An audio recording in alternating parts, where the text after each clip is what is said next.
18th, 2020 already. And we are going to start the show right now. As soon as I get everything ready, I think we're set to go. So, hang on.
Live from Emerald City in Seattle, Washington, the UFO, Bigfoot, and paranormal hotspot of the Pacific Northwest.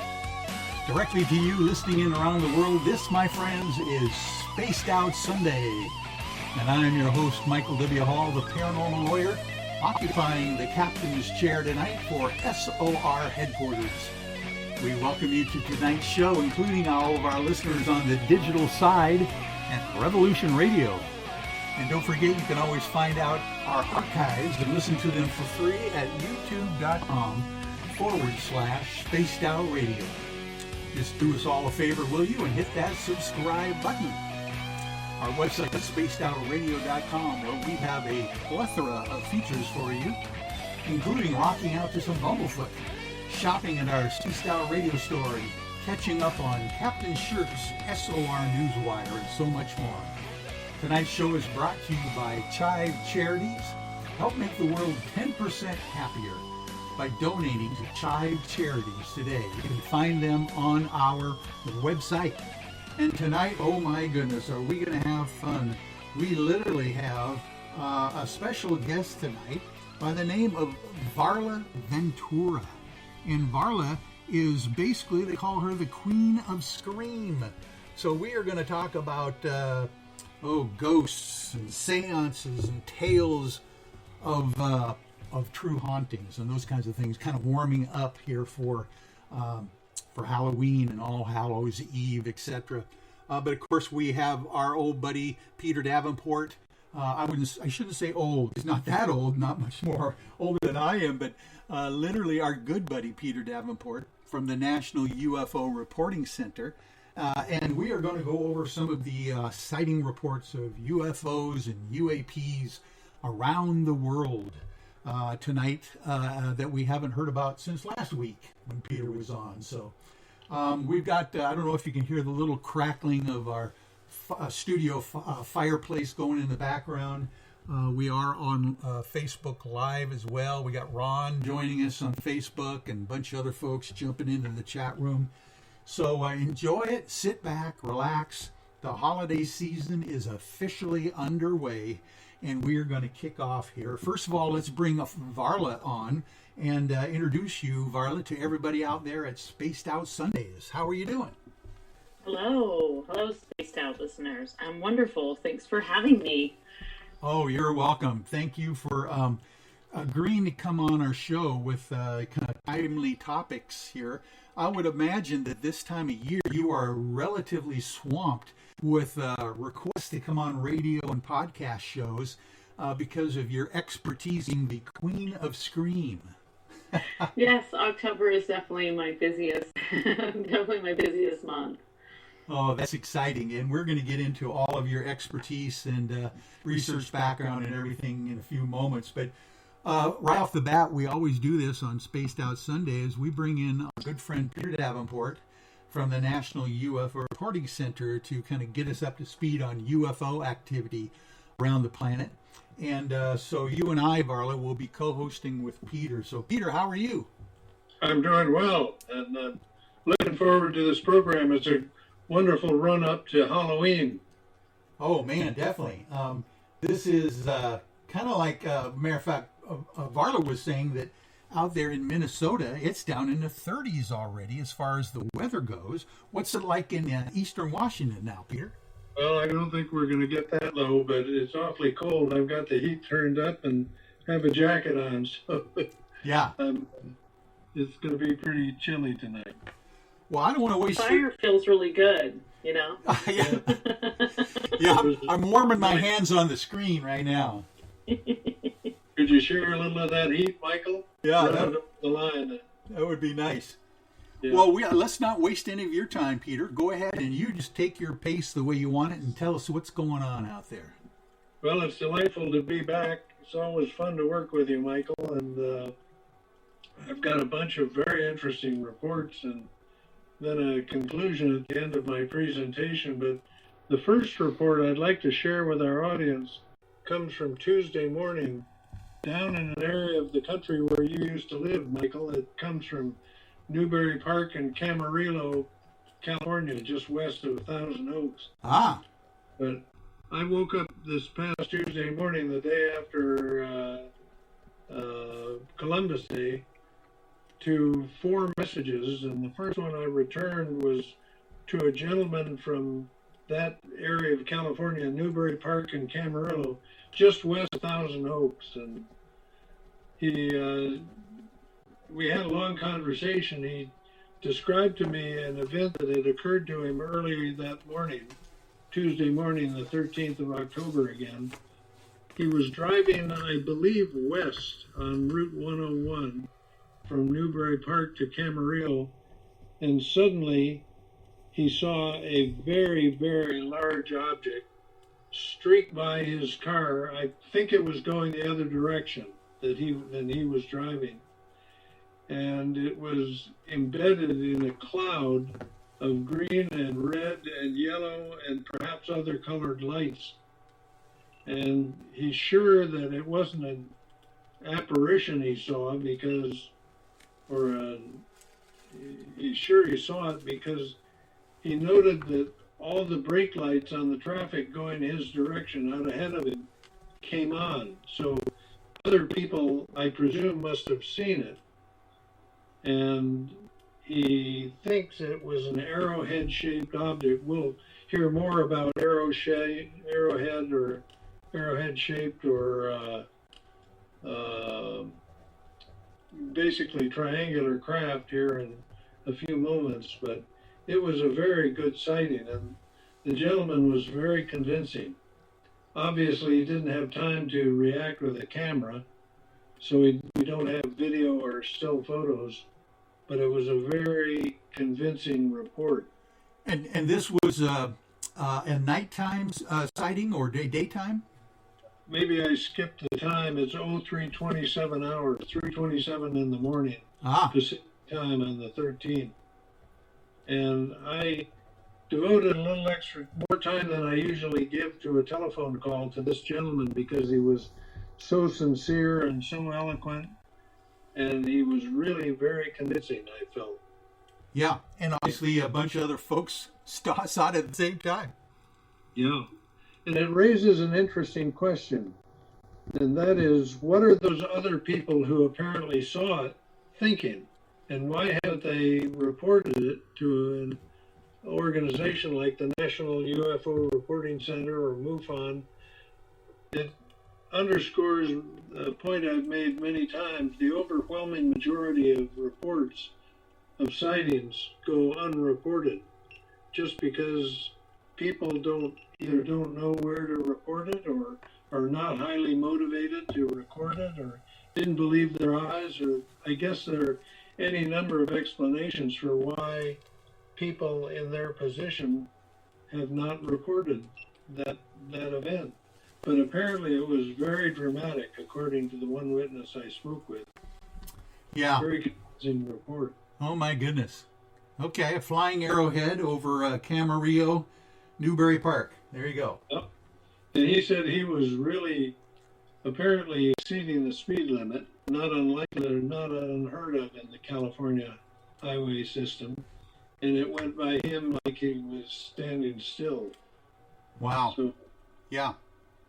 very good report. Okay.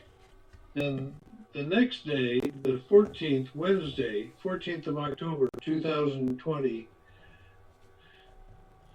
two people, husband and wife, were driving in San Diego, and they saw a gray rectangular craft. They estimated it was 300 to 400 feet in the sky elevation, although it's very difficult to know what the elevation of a strange object is. The wife writes that she looks up in the sky and saw something really, really big, she writes, but moving very slowly. The husband writes essentially the same thing, although he reported a red light on the left-hand corner. Whether top corner or bottom corner, he doesn't say. But the first impression I had reading through the report for the first time was probably a blimp, although the husband addresses that issue in his report and assures me that he knows what blimps look like. He knows the lighting on blimps, and it was not a blimp. They estimated that both husband and wife estimated that it was longer than a football field. So that puts it at 100 or 120 yards. Very large object. Oh my! Can you imagine, Varla, a triangle as large as a football field, slowly floating over the sky at, you're saying 300-foot level, Peter? That's crazy. Yes. It really is, and it, again, like in the case of the first report I cited, raises the question of why didn't we receive more than just one report? This comes from some point in San Diego, and they don't stipulate where, except by zip code, which they indicate 92102. I don't know where that is in San Diego, but how many people may have been in a position to witness this object, God only knows, but we receive only one report from husband and wife. It's as big a mystery as the UFOs themselves. You know, I've often wondered, Peter, how many years, by the way, you and I have been working together on things. I think we've been affiliated with one for over 25. Yeah, I think you're right. I have always wondered, is there a phenomenon that when UFO sightings are incurred by people, that there's some kind of manipulation going on with their brains, that they don't really report these things? Isn't that weird? It is very strange, and one very interesting and tragic aspect of UFO work, and Varla probably has experienced this herself, is very, very few people will submit written reports after their initial telephone call to the hotline. It's one of my greatest frustrations because, as in the case of the first report I cited tonight, the gentleman in Camarillo, California, I believe I'm correct in saying that I have yet to receive a written report. Everybody wants to, I call it chit-chat about their sighting, but trying to get an American to sit down and write down the details of his or her sighting is one of the hardest jobs I've ever had. I estimate that out of 100 Americans who tell me over the hotline that they will submit a written report using our online reporter, only about 20 or 30 reports will be submitted. And everybody accuses the government, U.S. government, of being the principal cause for why we know so little about UFOs, but I would counter that argument by saying it's actually the witnesses themselves who do not submit reports and who do not report even over the hotline what they've seen are the principal cause of why we know so little about the UFO phenomenon. but Yeah. it's very, very frustrating. But in any event, the second report from San Diego for the 14th was very good. They estimated that they watched the object for 8 minutes, and they don't state specifically how or why it disappeared from their sight, but I get the impression that it suddenly just was no longer visible. And again, Peter, that is one of the things that you always mention every once in a while, is that some people have no clue how these things actually disappear or are their sighting is ended. So you wonder if there's any missing time in those kind of events. So, 300 feet foot level is pretty doggone close encounter here. Yes, it is. Yeah. Yeah. It's quite possible. I've wondered the same, Michael, whether these craft are so technologically sophisticated that they can influence a person's perceptions and block out the image of the craft from the vision of people that they don't want to be able to see them. Yeah, I've heard of that for sure. Some people can't even see the craft that other people see right in front of their faces. So fascinating. Yeah. Another report I have comes from Tampa, Florida. This is also from the 14th of October, this past Wednesday. 2 adult women were driving home from work in Tampa, Florida. And again, I haven't received a written report from either one of these 2 yet, but I had a very long conversation with one of them, and she stated that she was the driver, the woman who called the hotline, and sometime in the morning of the 14th of October, she looked in her rearview mirror and saw a very and intensely bright light approaching her car from behind at a very high rate of speed. And before she realized what was happening, the light passed directly over her car. She could see shadows that it was generating on the ground. So she was able to approximate its position relative to her car. She estimates that it was within 15 feet of the top of her car as it went over her at high speed. It got out ahead of her car and suddenly stopped, was her perception, paused for a very short period of time, and then suddenly accelerated to the right and just disappeared from her sight in a matter of a few seconds. Very interesting incident, and it was so close that human binocular vision allowed her to, or was functional because it was close enough to her. And she estimates that it passed within 15 feet of her car as it went over the top, and was probably less than 100 yards ahead of her when it paused, turned suddenly, quite abruptly, and shot off to the right. Now that is a perfect scenario for a potential abduction right there, with the idea being that during that pause and before the thing streaked off, there could have been some missing time there. Yep. Holy mackerel. Who knows? I mean, there's a reason why whatever was buzzing her car got within 15 feet, of the top of her vehicle. There was a reason why they were coming so close to her, whether it was military or, alien, who knows. But my word, remember your mutilated car case, Peter? It would be interesting to take a look at her car and see if there's any strange anomalies that we could observe on her vehicle for having such a close proximity of something strange like that. That's a good point. It's reminiscent of the polka dots on the vehicle that Betty and Barney Hill were in northern New Hampshire. Yes. Back in September of '61. You might want to regale us or some of the folks out there that don't know about what happened to Barney and Betty Hill's car.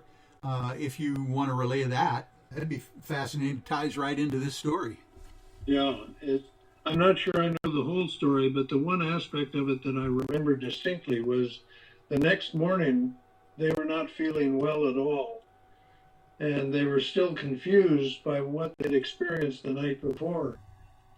And I think it was Barney went out to look at the car, examine the car, and he came back in the apartment or the home of the two of them to report to his wife that his car had polka dot style discolorations of the paint.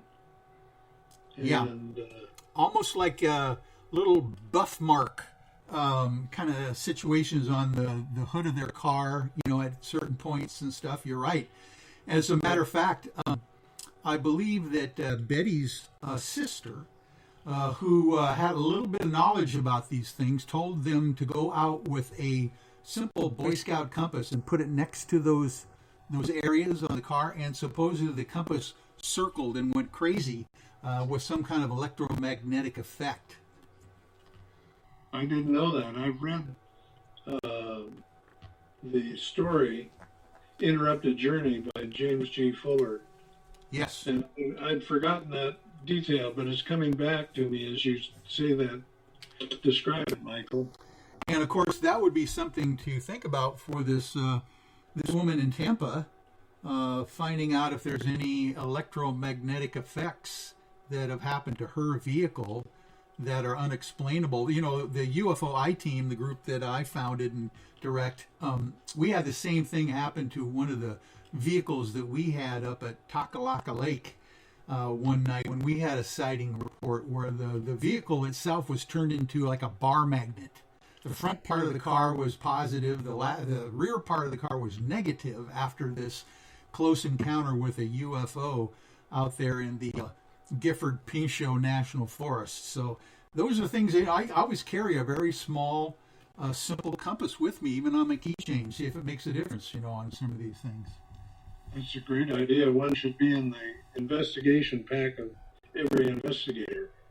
Yeah, pretty simple way to go about it, finding out if there's any electromagnetic interruption there. And I'm interrupting you, so go ahead and keep going. We got at least one or two more, I'm sure.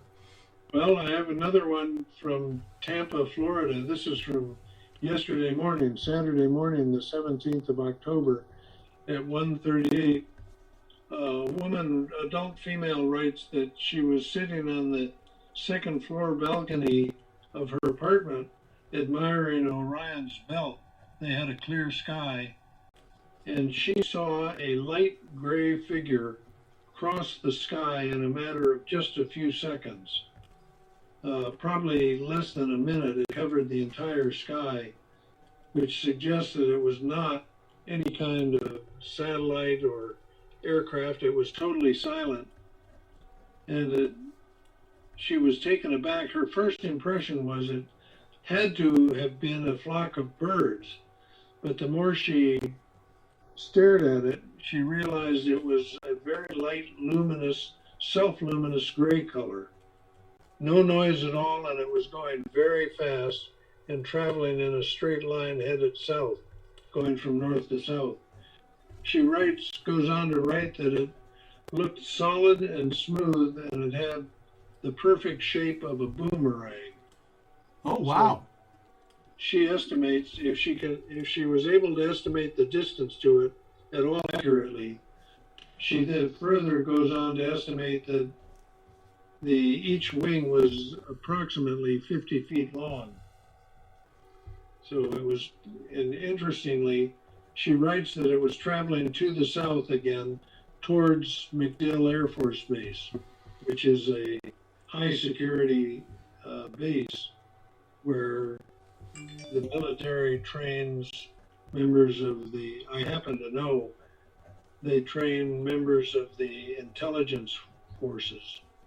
That's where the intelligence and military join hands and plan joint operations. Wow. But she says it seemed very surreal.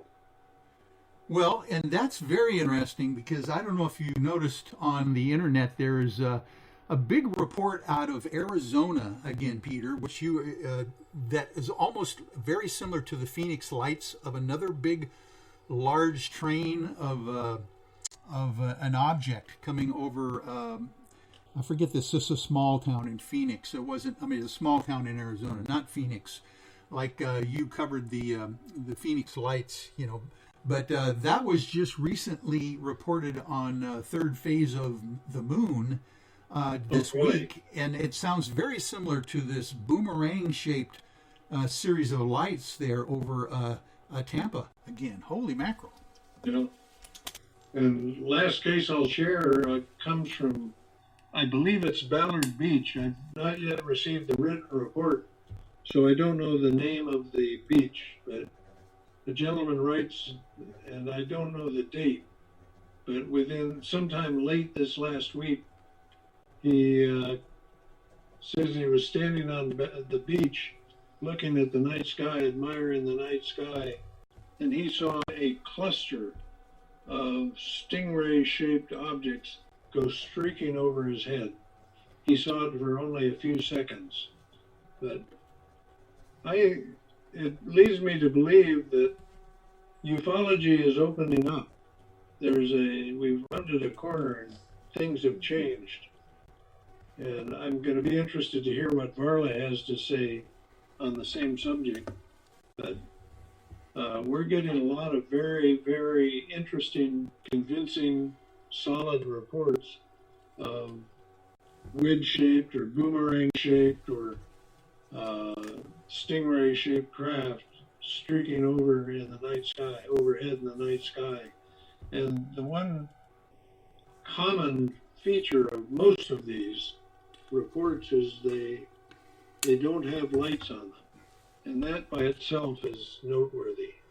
Yeah, because any any aircraft flying 30 minutes after sundown has to have standard aviation lights on it, even drones. Right. Yeah, even the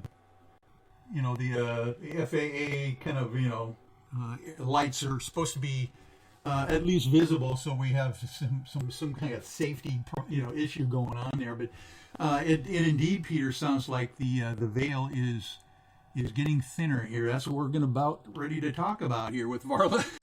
I have a question for Peter, though. I know you probably don't have a lot more time, but I was curious if you feel like, especially because you're, taking the actual reports, and because, especially with the pandemic, there's a lot less air traffic. There's fewer flights. Certainly for several months there, I know even where I live, I'm kind of in the flight path of a major airport, and the first time I heard an airplane after 4 or 5 months, it kind of threw me off. So I think there's significantly less flights, and so I was curious if you have noticed an upward trend in people reporting things because there's less traffic in the sky at all, or if it just seems about the same. And I do agree with you that the percentage of people that report sightings, you see this with every aspect of the paranormal, the number of people that report things compared to those who experience things, and then in addition to that actually are willing to go on record with those things, whether it's written reports or included in an interview. So Peter, I was just Peter, curious, Peter, about that. Can you make a quick response, and then we'll go to a commercial here? I'm sorry, we run a little sorry. over. Go ahead. Good point, Darla, and you raise an excellent point in the sense that there are fewer airplanes, but more reports. We're getting about 50% more than usual. Yeah. Wow. Isn't that exciting? I'll tell you what, Peter, thank you. We don't have a lot more time to even get into your contact info, but they can find you at newfork.org, the National UFO Reporting Center, and, send in those sighting reports for sure. I've got to take a hard break here. Be right back, folks, with Spaced Out Sunday. Hey, Spaced Out Radio fans. It's John Resig, founder of the Chive and Chive Charities. Our goal is to make the life of veterans, first responders, and those with rare medical conditions 10% happier. We do this by donating one grant item, ranging from vans to therapy programs to prosthetic limbs, to those who need it most. To contribute to Spaced Out Radio's official charity, head over to chivecharities.org and become a donor today. I'm feeling a little spicy tonight. What to do? Why not get bumblefuck? 4 million Scoville units of pure hard rock. Bumblefoot hot sauces come in 3 flavors. The burning bumble, tone it down a bit with Bumblicious, and throw the sauce on everything. Spice it up. Bumble me, baby. Bumblefoot hot sauce. Get it today at Kajans.com. At spacedoutradio.com, we are keeping you up to date on all the news with the SOR Newswire. Captain Shirk leads the team that is bringing you the news of the day and exclusive stories on everything paranormal and supernatural. It's free to read, it's updated daily, and it's right there for you. The SOR Newswire is a one-stop shop for the news of the day. Check it out at spacedoutradio.com today.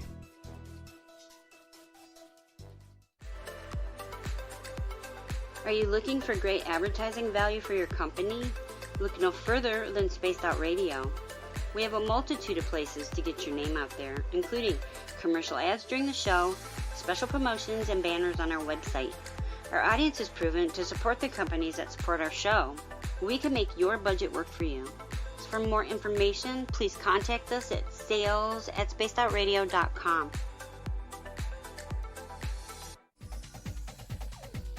Hey everybody, the SOR Space Travelers is open. For just $5 a month, you can hang out with Dave and our crew privately in our members-only section. With your signing, you'll receive newsletters on what's going on with Spaced Out Radio. You'll have direct contact with the host during the show in our chat, live streaming videos, and a great forum for your posts and more.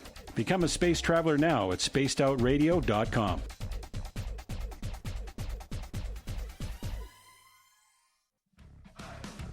Are you addicted to the woo? Good. Me too. This is Dave Scott, and you can woo it up with me every Monday through Friday, starting at 9:06 Pacific, 12:06 a.m. Eastern, for 3 hours of great entertainment in the subjects you love. UFOs, ghosts, cryptids, intuition. Yes, we hit it all 5 days a week. Look for us at spacedoutradio.com, where together, my friends, we own the night.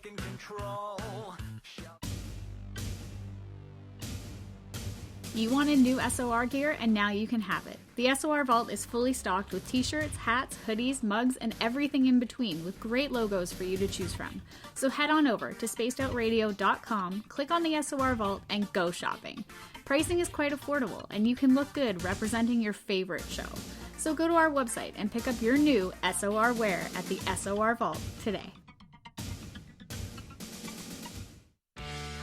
Need that weekend's supernatural fix? Look no further than Spaced Out Saturday right here at spacedoutradio.com. I'm Stacey Edwards. And I'm John Edwards. Each Saturday night, Stacey and I are going to bring you the best in paranormal, cryptids, UFOs, you name it, and we're going there. It's all about the experience and to share the knowledge with all of you. So tune us in every Saturday night on Spaced Out Saturdays, starting at 9:06 p.m. Pacific, 12:06 a.m. Eastern, only at spacedoutradio.com.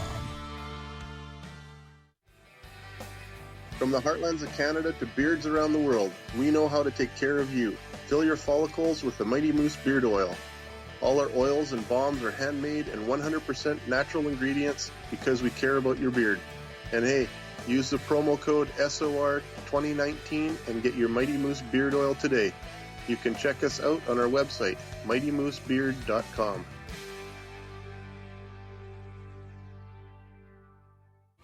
We're adding to the entertainment online for Spaced Out Radio. I'm Amber Beckrud, and I want to invite you to subscribe to our YouTube channel and check out Cryptid Tales, where I will take you on a journey into some of the strangest legends and lore from around the world, relaying the stories to you of the strange creatures and experiences that people have had throughout time. You can find Cryptid Tales at youtube.com/spacedoutradio, and while you're there, don't forget to check out our free archives and leave a comment. See you there. Cold drinks, great food, and the best music in Vancouver. The Moose Vancouver is the place to be, open until 2 a.m. nightly. Everything on the menu starts at just $6.95. Who serves food that cheap anymore? At the Moose, you'll never know who you'll run into. Rock stars, actors, athletes. It's the place everyone wants to be. So join us at the Moose Vancouver, the official party bar of Spaced Out Radio. Hello everyone, this is Ryan Stacy from the Experiencer Support Association, otherwise known as TESSA. We're glad to team up with Spaced Out Radio to help investigate your experiences on the SOR Sightlines Report. Together, we'll investigate the strange sightings and occurrences you've had. We're looking for answers just like you. So fill out a Sightlines report on the Spaced Out Radio website and let's figure out what's going on together.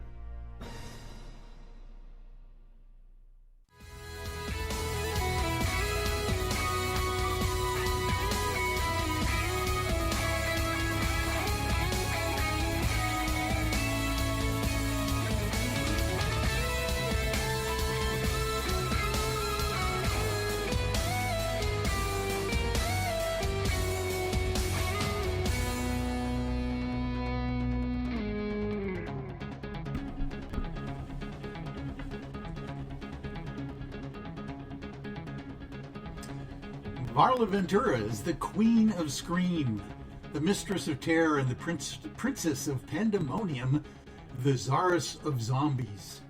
She has been featured on all the big shows, including Spaced Out Sunday. Varla has edited a wonderful compilation on mermaids, vampires, werewolves, banshees, pukas, changelings, and fairies.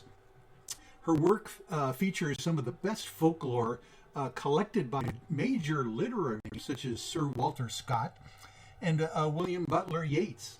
She has included one of Bram Stoker's vampire works as well. She draws our attention to the lost French vampire masterpiece called Clermont.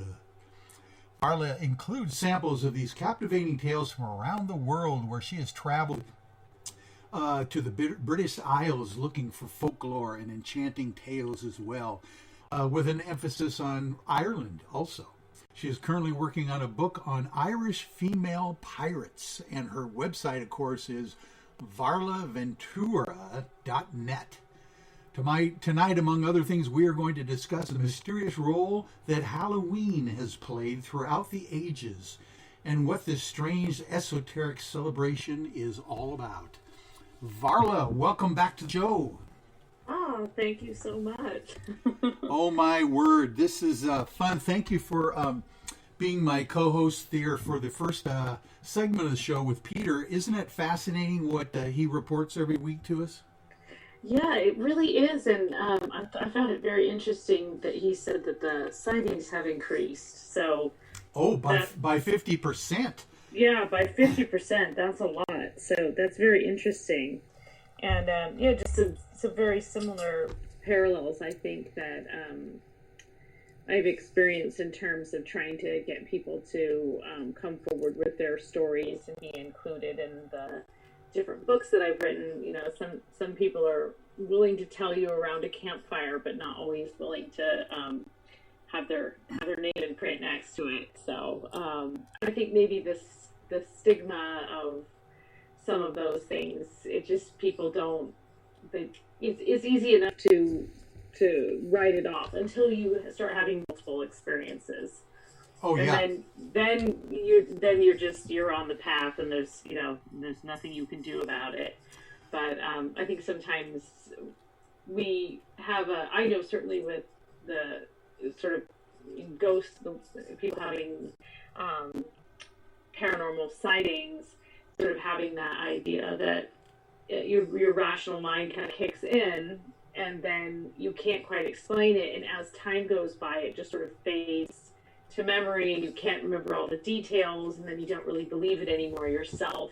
And I'm sure that Peter encounters that all the time with people reporting things to him, because it is some of those really extreme supernatural experiences, whether it's a UFO or Bigfoot or another kind of cryptid, or something that can quite seem of the normal realm. It's very it's almost like trying to remember a dream the next day.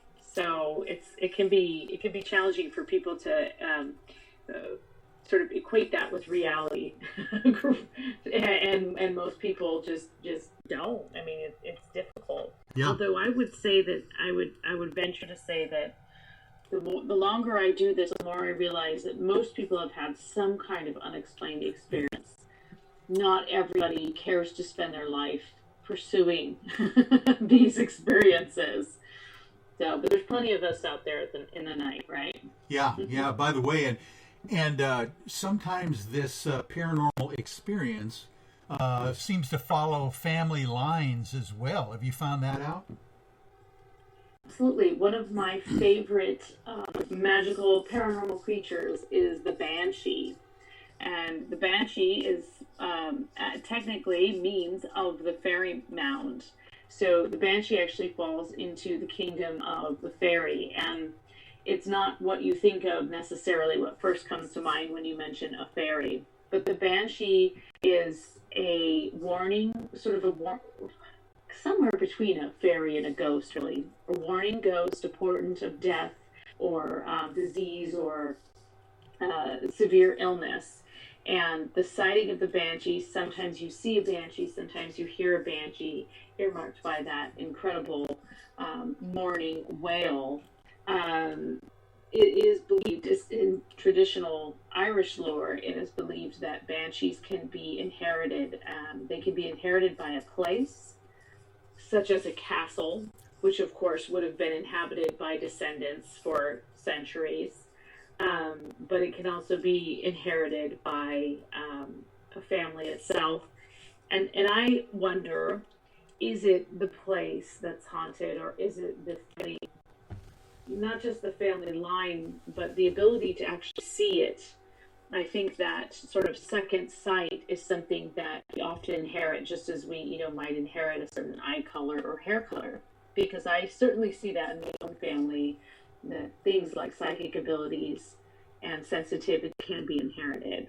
So have that banshee across the water when you immigrate, and now you got one in Southern California. So right, isn't that that's perfect for Hollywood? They'll make a good movie series out of that. But you know what we should do, I think, Varla, is give people basically a background. Since we're heading into the holiday season, and of course, the first major, kind of harvest kind of thing is Halloween coming up here. Let's talk about basically the whole idea. What the heck is All Hallows Eve about anyway? As far as historically, you got any information for that for us? Oh yes, I have an abundance of information on Halloween. It's my favorite holiday. So in a nutshell, what we celebrate today, it actually is not that far off from the original intention in many ways. There are many of our little traditions, like carving jack-o'-lanterns and dressing up, that people will probably be familiar with this idea that the veil is incredibly thin, and as we enter into real darkness of winter, it's a time when all the little beasties and ghoulies can come through and communicate with us. In many different cultures, there's a time of year in which this happens, in which you celebrate your ancestors and you sort of celebrate the very end of the light and burn brightly into the darkness of winter. But there are a lot of really fun things that, for example, the tradition of trick-or-treating really comes from a time when, so in particular in the British Isles and in Ireland in particular, people were still celebrating Samhain, which is the pagan sort of the Celtic turn of the year, which is New Year, which we all know today as Halloween. And as you would, and if you think about the word, even it's a Gaelic word, Samhain, and it turns kind of into, Halloween. You can kind of hear it there. It's very interesting. I never thought of that, but you're right. Maybe I'm saying it wrong, but that's how I hear it. No, Samhain, you're right. Our fire went out, so that's funny because I was just talking about bonfires. Yeah, you're right. I got to get that back going here. So one of the big traditions at this time of year is to have a big bonfire. You see this also at Hogmanay, the Scottish New Year. But bonfires, are bonfire night. So bonfires are very significant this time of year, and you would, for one thing, you would be burning away the darkness of the night. You might be burning the fields or the scraps left behind. And it was a time for celebration. You'd worked hard, you'd done the harvest, you'd taken care of all the hard work, and you knew that the cold, frozen part of winter was coming. So you partied. And one of the so Halloween, I mean, this is not news to anyone, but when the Roman Catholic Church began to sort of try and take over, in particular in Ireland, there were some very, very strong traditions, some Celtic traditions that were incredibly popular, Halloween being one of them, Samhain being one of them. And you have, it's not by chance that All Souls Day is the next day. So you often see these sort of Roman Catholic holidays overlapping with pagan holidays. So anyway, having this big fire, and it sort of became this tradition that before kids were running around trick-or-treating, it became a tradition that this was a time of celebration. And so families that had very little would actually go around to the families that had quite a bit, the wealthier families, and they would go from door to door, and they would be given firewood or food or other little trinkets or sometimes money in order to say, yes, we did a great job, we worked hard all summer, it's like a tip, right? Here's your tip. This you're going to go and celebrate this night. And eventually that sort of became, especially as people immigrated to the United States in particular, some of these traditions began to mesh together, and that sort of gave way to the idea of trick-or-treating, of children dressing up like these little beasties that are running around in the night and gathering the alms for their fire, but now they're putting them directly in their bucket, and it's, what children love more than a few coins is candy. And if you have money, you're just going to be spending it on candy. So right. Yeah. That's sort of the evolution, the very vague evolution of trick-or-treating. And there's a lot of other elements of Halloween that come from that. The carving of the jack-o'-lanterns, which some believed were to light the way for farmers coming in late from the fields at night. Others believe that it was to actually ward off evil, and that we put them in order to so there's this tradition that if you think there's a lot of evil spirits running around, you put something scary out to scare them off. And so the scary jack-o'-lanterns. And I even came upon a really wonderful element that I had never heard of before, and that was that what you did is you actually had this massive bonfire in celebration of everything, and then you kept a coal from it, and you put that in the jack-o'-lantern or the creepy little turnip that you carved, and that was actually a way of carrying that fire back to your hearth and lighting your fire in the new year and beginning anew as you went into the darkness of winter. Lots of cool stuff about carving jack-o'-lanterns, and because of course pumpkins, the Irish carved turnips with pumpkins are indigenous to the Americas, and so it wasn't until we had contact that the pumpkins became popular in the Halloween tradition. Now, isn't that interesting? The theory or the idea that of course, the bonfires, at the end of the harvest season, or turning the winter solstice, are kind of like universal around the planet, And then you take a coal from the bonfire and literally put it inside of a gourd or a pumpkin or something to carry it back to your home. But that would obviously allow you to carve the pumpkin and have some kind of light potentially inside the pumpkin as well. I never thought of that. Yeah, it was real. I just read that, I think, a couple of years ago. I read it in an article, and I thought, that's on like the Irish Times, 10 traditions you didn't know about Halloween, and that was one of them, and I really did not know that, and I thought that was really cool, and it made a lot of sense. And of course, you're talking about a time, if you're going way back, we're talking about a time where the veil was thin, and Queen Maeve was sort of like the keeper of the realms, the fairy kingdom, and in particular in Irish tradition, the fairy kingdom. It wasn't just like this kind of you fall asleep and there was like cute little things flitting about your garden.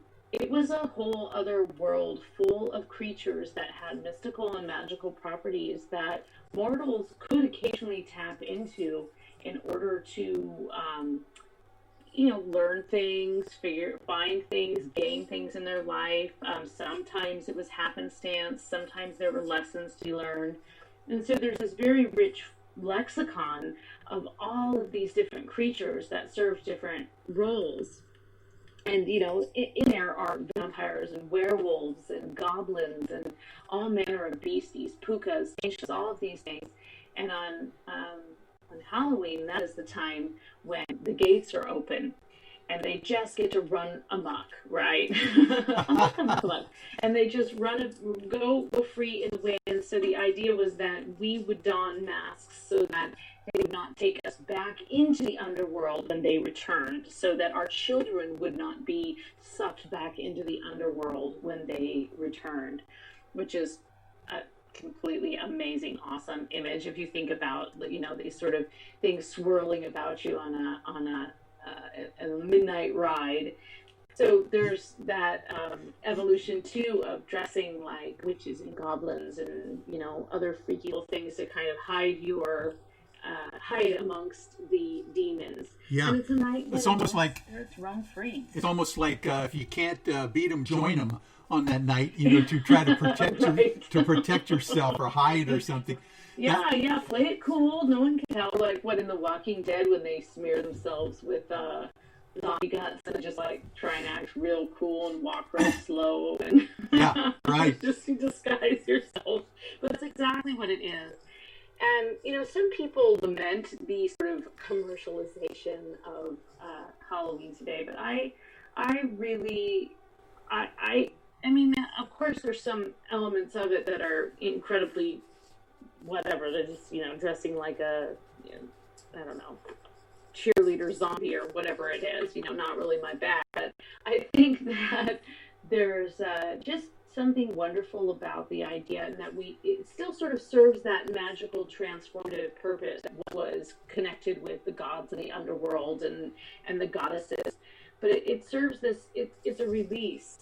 It's a time when people can dress and be something else, be something that they never would be in daily life, or maybe show their true inner self and be able to walk around and you say, oh, it's Halloween, oh, I wouldn't normally wear rainbow tights, but it's Halloween, so I'm going to wear rainbow tights, or whatever it is that people... And so there's a certain element of just kind of allowing yourself to transform and let go and be something else as you go into... winter's hard, winter's darker, a lot of people struggle. Yeah. In the cold and the dark, and whether you're outside a lot or inside a lot, and... So there's this wonderful kind of release, and there's something about just setting it all on fire before it starts. So.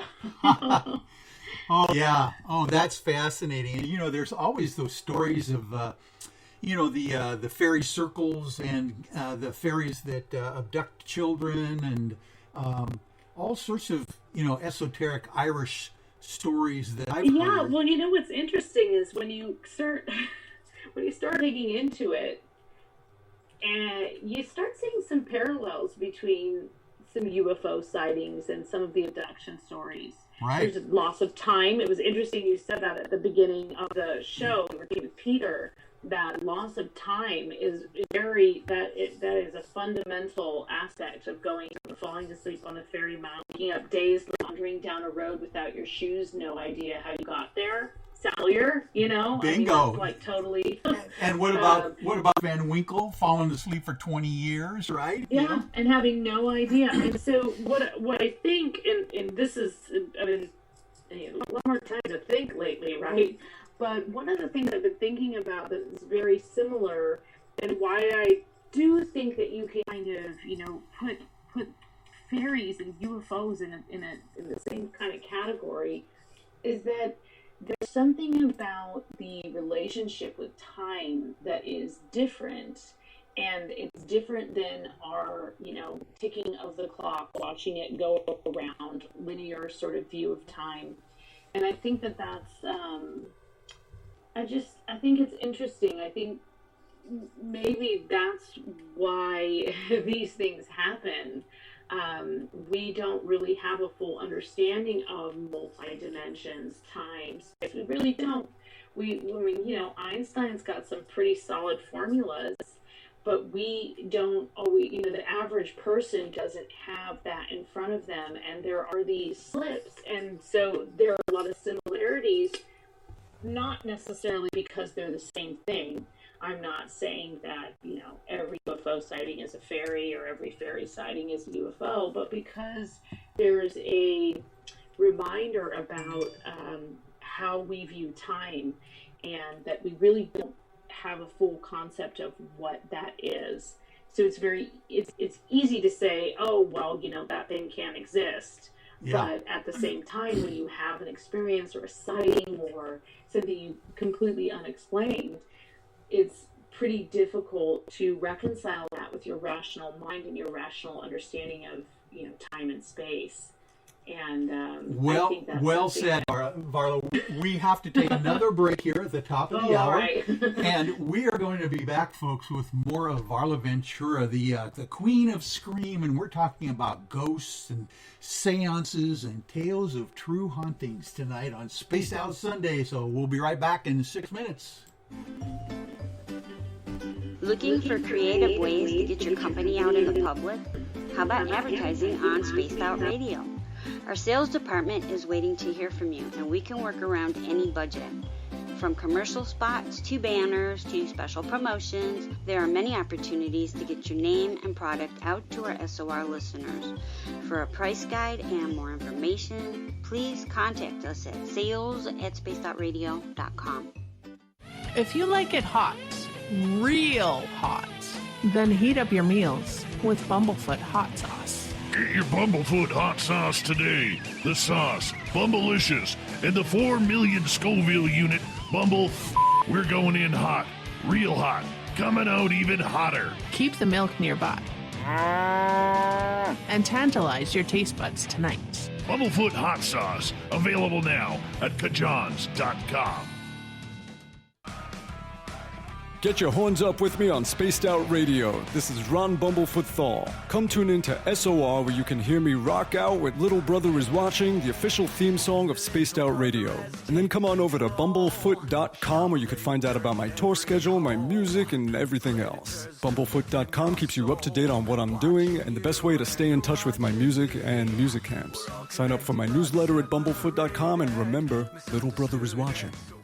Visit purpleplates.com today. For over 40 years, the Purple Energy Plates have been delivering amazing results for their many customers.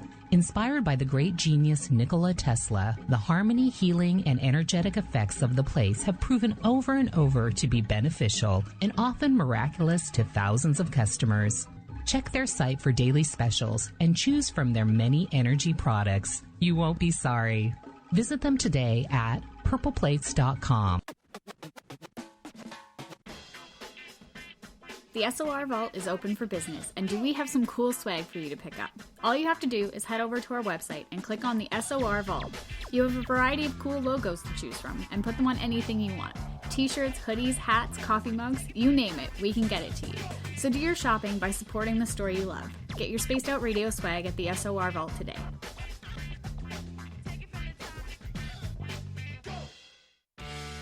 Hey everyone, I'm John Edwards. And I'm Stacey Edwards. Together we're taking over Saturday nights on Spaced Out Radio, where we're going to bring our own experiences of the paranormal and talk to the best people we can find to help bring you answers to your strange tales. We're here to entertain your need for weekend woo!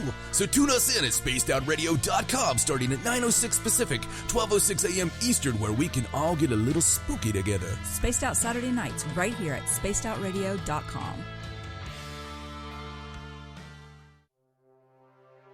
We are scouring the world for the most intriguing stories of your day.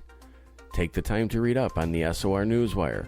where our team, led by Captain Shirk, will deliver to you some of the best paranormal and supernatural news, along with some stories that will blow your mind from the weird to the wacky. It's the news outside the news that piques interest, and that's what we're looking to deliver to you. The SOR Newswire, only at spacedoutradio.com. We all know on Spaced Out Radio we love a good beard and mustache, so why not take care of your facial hair with Mighty Moose Beard Oil? Made in Canada, we're taking care of beards and stashes around the world. We use 100% natural ingredients with our oils and balms to make your whiskers feel silky smooth. Use promo code SOR2019 at mightymoosebeard.com today. Hi, this is Amber Beckrud, and I want to invite you to subscribe to our YouTube channel where we store all of the SOR show archives for free. And as an added bonus, every 2 weeks I'm posting brand new content on Cryptid Tales, where I will get into some of the spookier legends and folklore from around the world and tell the stories that go with them. Find us at youtube.com/spacedoutradio and check out Cryptid Tales today. Drop a comment and let me know what you want to hear. See you there. Are you an experiencer of something strange that can't be explained? Do you want help finding out what's going on? I'm Ryan Stacy, head of the Experiencer Support Association, otherwise known as TESSA. We've teamed up with Spaced Out Radio to investigate cases filled out in the SOR Sightlines report. We are independent and there's no cost to what we do. All we need is your experience. Let's find out what's happening together on the SOR Sightlines report. Hey, space travelers, this is John Resig, founder of the Chive and Chive Charities. If you know anything about our website, you know we like to do things a little differently. We're not some faceless organization collecting money for a nebulous cause. Our donor dollars go directly toward life-improving items. Then we give those items directly to an underdog who needs it most. To become a donor with Spaced Out Radio's official charity, Chive Charities, just go to chivecharities.org/donate. For the price of 1 cup of coffee a month, you can become an SOR Space Traveler. The Space Travelers Club is a place where you can interact with other listeners, either live during the show or on our great forum. We want your stories, pictures, comments, and ideas. You'll get live video streams, exclusive content, and be a part of our newsletter. Stay in touch with everything SOR. The Space Travelers Club is just $5 a month at spacedoutradio.com.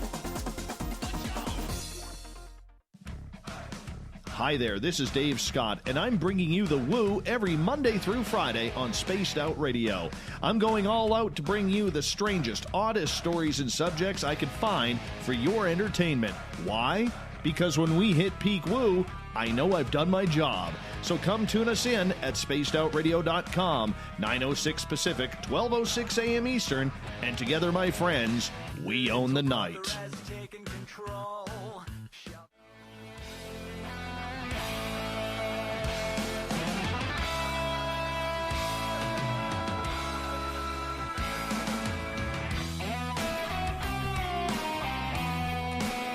Welcome back to hour number 2 of Spaced Out Sunday.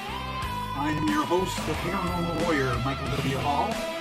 Thanks for joining us, and welcome back everyone listening in on our terrestrial affiliates, WQEE 99.1 in Noonan, Georgia, and UPRN 107.7 New Orleans, Louisiana. And on the digital side, we are very proud to be on Revolution Radio. Don't forget, you can always check out our archives for free at youtube.com/spacedoutradio. Just do me a favor and hit that subscribe button.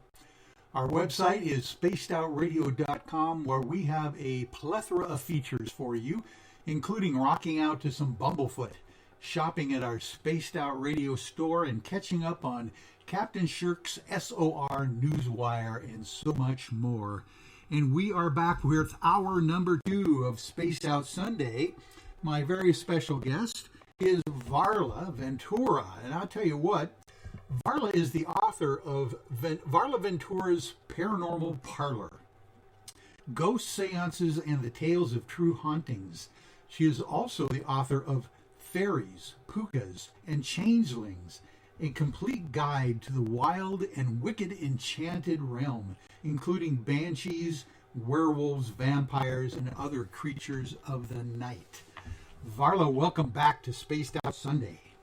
Why, thank you. That first hour just flew by. Isn't that the way it goes? I always like to start out with Peter Davenport from the National UFO Reporting Center because, it's hard for us to cram 3 or 4 to 5 sighting reports in the first 20 minutes of the show, but it sure makes it go fast. Yeah, it's amazing. Yeah, it's so interesting. Just I'm thinking more off air there about, well, I guess we were on air, but during the commercial break, right. Thinking about what he said about the 50% and just it's actually quite a shocking number. So. Well, and you know what also is that you pointed out something even stranger that I had never even thought of, actually, because I knew they did a really cool article in the Wall Street Journal just 2 weeks ago on Peter, and the fact that Peter said that the sighting reports are up well over 50% since the COVID thing. But you mentioned to him on tonight's show, you said, yes, and there are less commercial flights, less people moving around as far as in the night sky with airplanes and those kinds of things. But still, the sighting reports have now gone through the roof. So when you take both of those into consideration, that is really fantastic. Exactly, because you would think it would be less sightings because there's less stuff in the air, so less stuff to be mistaken or something. But the fact that it's increased, that's fascinating. And he is always quick to point out that the Elon Musk SpaceX satellites that are being deployed in a straight line, kind of thing. A lot of times people will call him initially when that first started at the beginning of the year with those kind of reports. But now people are used to seeing them. They kind of know that if they see a single string of lights kind of following one another across the night sky, that's usually a SpaceX launch going on. So he's been able to clarify with people whether they're seeing something that's unique like SpaceX or whether it's totally strange, and most people have now been able to discern between the two.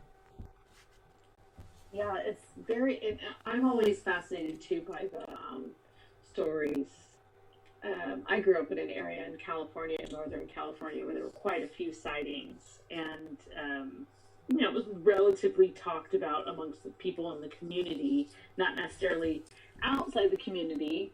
But the guy walking to his outhouse in the middle of the night sees something unexplained and things of that nature. But I always find that era of UFO sightings just as interesting because that was before we had drones and it was kind of after we knew about a lot of advanced technology. So in the last 20 to 30 years, we know a lot more about what was built, what wasn't built. We're not just necessarily speculating about what we think things are, and yet there are so many things that are unexplained. And the other thing about UFO sightings that's really interesting to me is that it's one of the few sort of phenomena that you can have multiple people experience. And I look at the same time. And I look for that in, you do find that occasionally with paranormal encounters where more than one family member or more than one person will see or perceive something at the same time. But by and large, it's a very isolated, very solitary experience for most people. And then we share our experiences and other people share their experiences, so there's a common thread. But I think probably with UFOs more than any other kind of unexplained phenomenon, you have more sort of group witnesses than a lot of other things. So I've always found that to be a particularly interesting aspect of it. Yeah, definitely. And I know that Northern California, like you were mentioning, is a relative hotspot for UFO sighting reports.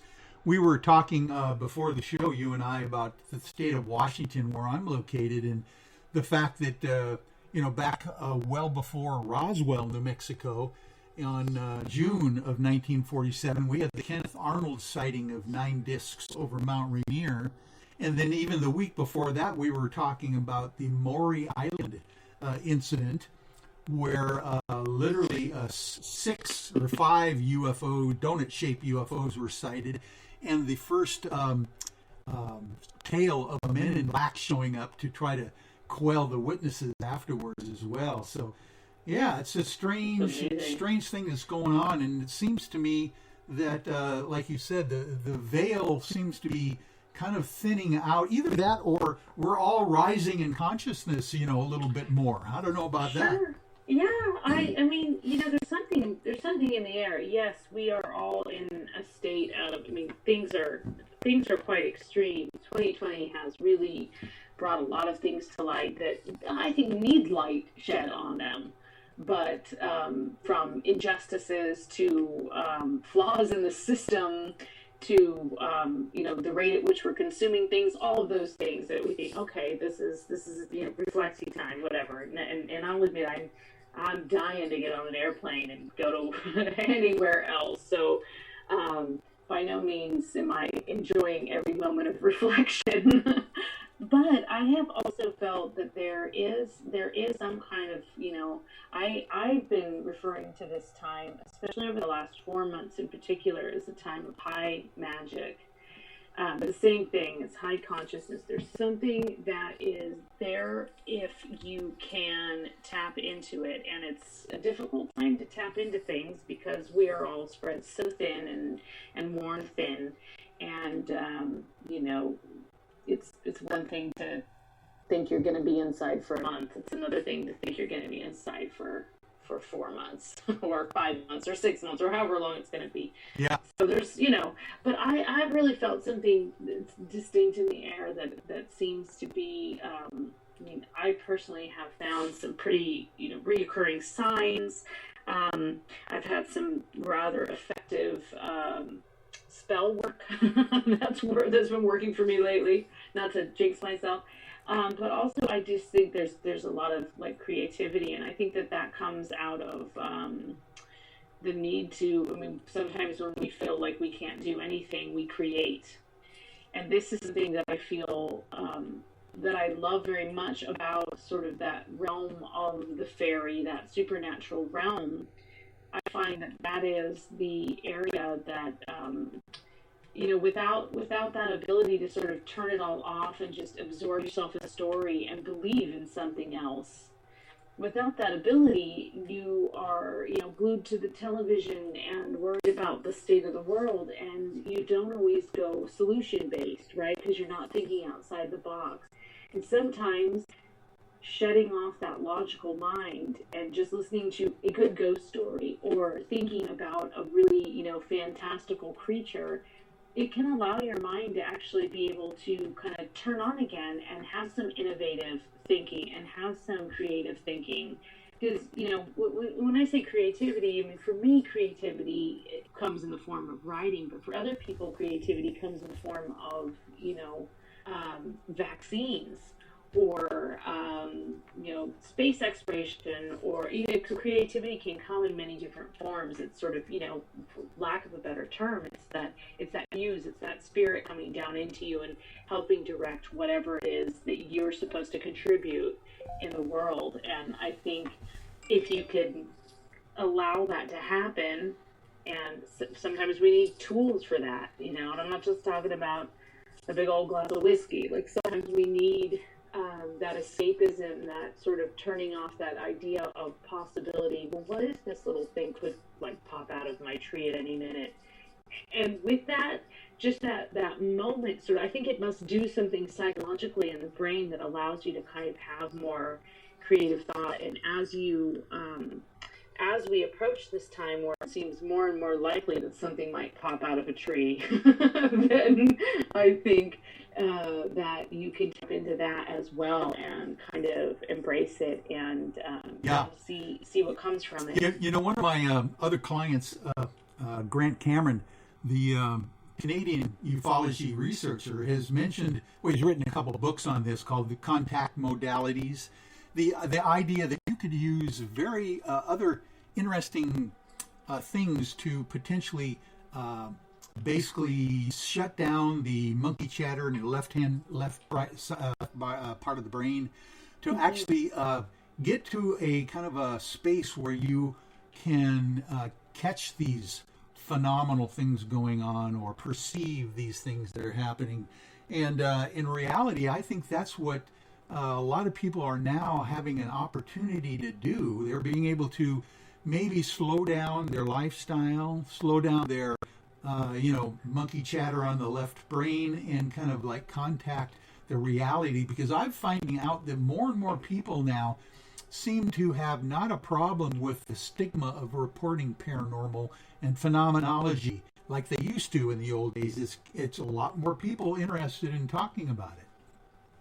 Yeah, I think I would agree with that. I think it's certainly, I would say UFOs and ghosts are probably the things people are most comfortable talking about. A lot of people draw a line in the sand, no pun intended, when it comes to something like mermaids. And I know this because I try to get people to include mermaid stories in the book that I wrote, and had a pretty difficult time, although I did have a couple of people send in stories, encounters that they've had. And then once the book came out, I had people send me more, not that they wanted in print, but that, they wanted to share, or that they had heard me on the radio talking about it and they shared their experience.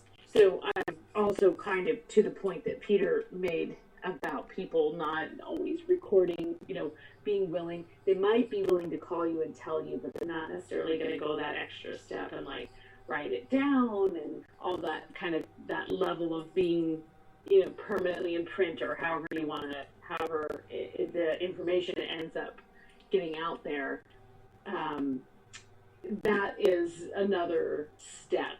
But I think once, in general, as we're sitting by the campfire, I think the art of the ghost story is sort of the swap, right? It's like everybody trying to tell the scariest story, or sitting around and, maybe you have one person who's sort of the lead storyteller, but there's other people who are sharing stories.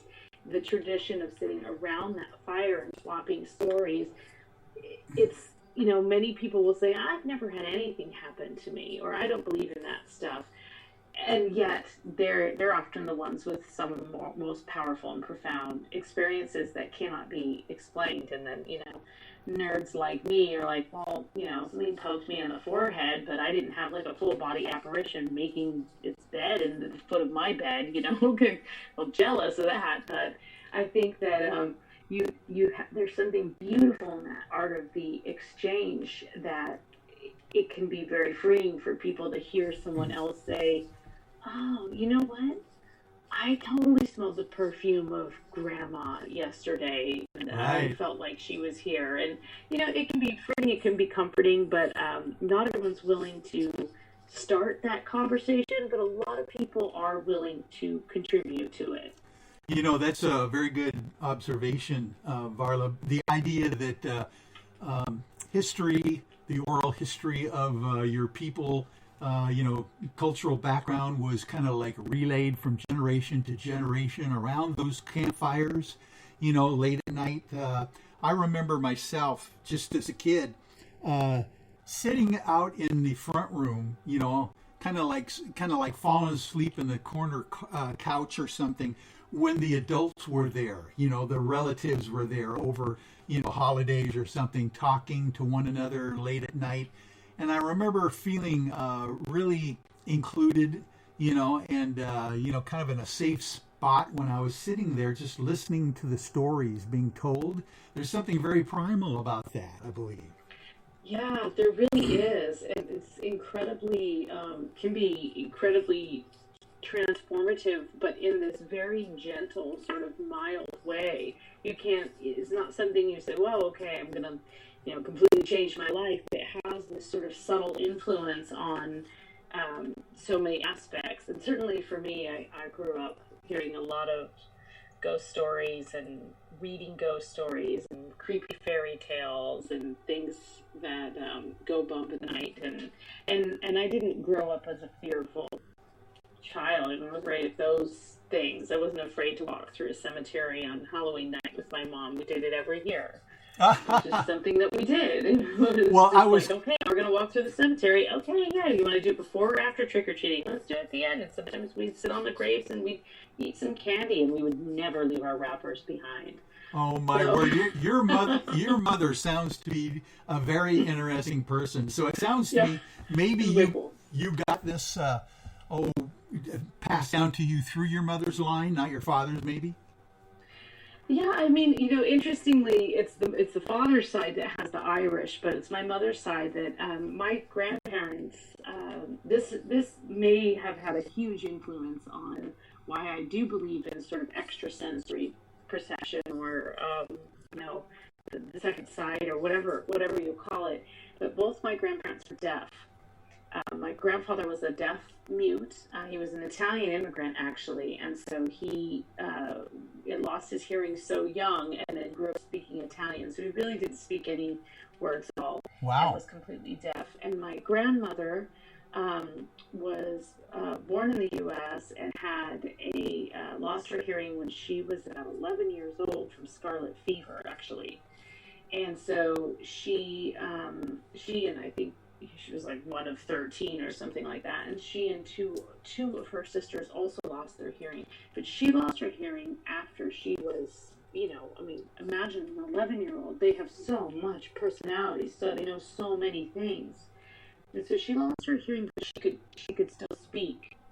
And they used to get their friends from the deaf club, because that was the thing, is back in the day, and I'm sure it still thrives today, but you'd have this deaf club, and it was like a social club, and everybody would go and they would sign. And so my mother, her first language was sign. And all of my siblings and I and all of my cousins, we all grew up learning sign language. But what my grandparents used to do is they used to do their own sort of paranormal parlor tricks. They would have their friends over from the deaf club, and they'd always sit around the dining table playing cards. But what they used to do, and so my mom was the youngest of 4 siblings, and the oldest sibling, what they would do was, when he was a kid, is that everyone in the circle, so it would be their friends from the deaf club, they would all think of something. And they would sign to each other what it was going to be while he wasn't in the room. And then they would have him come in the room, and they would all think of this thing, like whatever this object was, and then they'd have him go and get it and see if he could read their minds. And they would do all kinds of, they would try and levitate the table, all kinds of interesting things like that. So whether she would, willingly admit it or not, or say that, she was dabbling in the psychic arts, I think part of that was the era.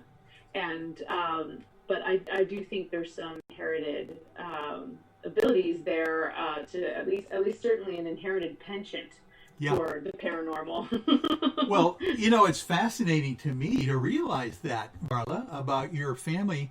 Not only were they into maybe esoteric, and of course, a lot of the seances and the gatherings, back before cable TV, had to do with, getting together and talking about the paranormal. But your grandparents being deaf as well, having these seances in that kind of condition, that would be very fascinating to think about. And there were other things. When my grandmother was in her 80s, she actually had dementia. And I spent a lot of time, I was in my young, it was like early 20s then, and I spent a lot of time with her, and it was a very interesting experience. I'm sure anyone out there who's had a relative who has dementia, it can be very challenging, because you keep seeing this person as you want them to just simply snap back in and be this person that they were. But because I was so young at the time, I would sit with her and we would have these pretty lengthy conversations. And when I think of them now, and I think of how much was conveyed in those conversations, and then I realized that we weren't actually talking, that to me is there's something very telling in that. I learned a lot about her childhood, because a lot of people regress when they're in that state. Right. So I learned a lot about her childhood, but then later I asked my aunties, like, are any of these things true? And they said, well, absolutely. And, there was just this whole list of things that she sort of told me through sign and through singing and the various, just sitting in the garden with her. And I feel like that there was a lot of just thought transference. And but my older sisters will tell you that Grandma was psychic enough to know if you were doing something you shouldn't be